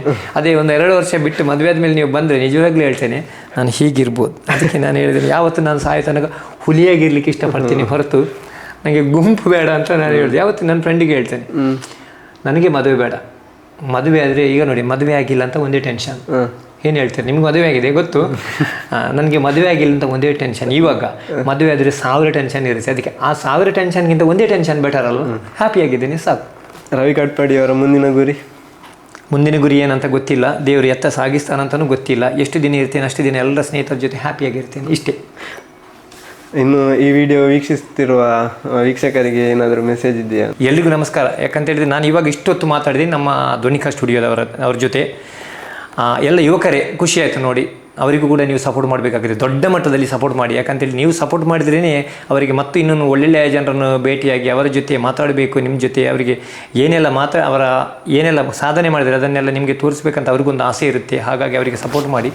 ನೀವು ಸಪೋರ್ಟ್ ಮಾಡಿದ ಮೇಲೆ ಆನಂತರ ಅವರು ಏನು ಯೋಚನೆ ಮಾಡಿದ್ರೆ ನಾವು ಕೂಡ ಮತ್ತೊಬ್ಬರಿಗೆ ಹೆಲ್ಪ್ ಮಾಡುವಂಥ ಅವರಿಗೊಂದು ಯೋಚನೆ ಬರುತ್ತೆ. ಹಾಗಾಗಿ ಅವರಿಗೊಂದು ಒಳ್ಳೆಯ ರೀತಿಯಲ್ಲಿ ದೊಡ್ಡ ಮಟ್ಟದಲ್ಲಿ ಸಪೋರ್ಟ್ ಮಾಡಿ. ಆನಂತರ ಎಲ್ಲ ವೀಕ್ಷಕರಿಗೆ ಒಂದೊಂದು ಮಾತು, ಈ ಲೈಫ್ ಸಿಗೋದು ಒಂದೇ ಸಲ, ಯಾವುದೇ ಕಾರಣಕ್ಕೂ ಕೆಟ್ಟದ್ದು ಯೋಚನೆ ಮಾಡಿದೆ ಲೈಫನ್ನು ಎಂಜಾಯ್ ಮಾಡಿ ಅಂತ ನಾನು ಹೇಳ್ತೀನಿ. ಯಾಕಂತೇಳಿದರೆ ನಾವು ನಾಳೆ ಇರ್ತೀವಿಲ್ವ ಅಂತ ನಮ್ಗೆ ಗೊತ್ತಿರಲ್ಲ. ಇದ್ದಷ್ಟು ದಿನ ಅಪ್ಪ ಅಮ್ಮನ ಜೊತೆ, ಅಕ್ಕ ತಂಗಿ, ಅಣ್ಣ ತಮ್ಮ ಎಲ್ಲರ ಜೊತೆ ಕೂಡ್ಕೊಂಡು, ಸ್ನೇಹಿತರ ಜೊತೆ ಕೂತ್ಕೊಂಡು, ಎಲ್ಲೆಲ್ಲೋ ಹೊರಗಡೆ ಹೋಗಿ ತಿನ್ನೋದಕ್ಕಿಂತ ಮನೆಯಲ್ಲಿ ಕೂತ್ಕೊಂಡು ತಿಂದು ಎಂಜಾಯ್ ಮಾಡಿ ಈ ಲೈಫಲ್ಲಿ ಫುಲ್ ಎಂಜಾಯ್ ಖುಷಿಯಾಗಿರಿ ಅಂತ ಹೇಳಿದೆ ನನ್ನೊಂದು ಆಸೆ.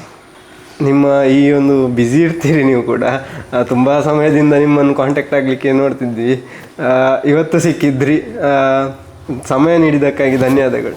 ಇಲ್ಲ ಸರ್, ಯಾಕಂತ ಹೇಳಿದರೆ ನಿಜವಾಗ್ಲೂ ನೀವು ತುಂಬ ಸಲ ಕಾಲ್ ಮಾಡಿದ್ರೆ ನಾನೇ ಬಿಸಿ ಅಂತ ಹೇಳ್ತಿದ್ದೆ. ಸಮಯ ಅಂತಲ್ಲ, ಇದೊಂದು ನನಗೆ ಸಿಕ್ಕ ಅವಕಾಶ ಅಂತ ನಾನು ತಿಳ್ಕೊಳ್ತೇನೆ.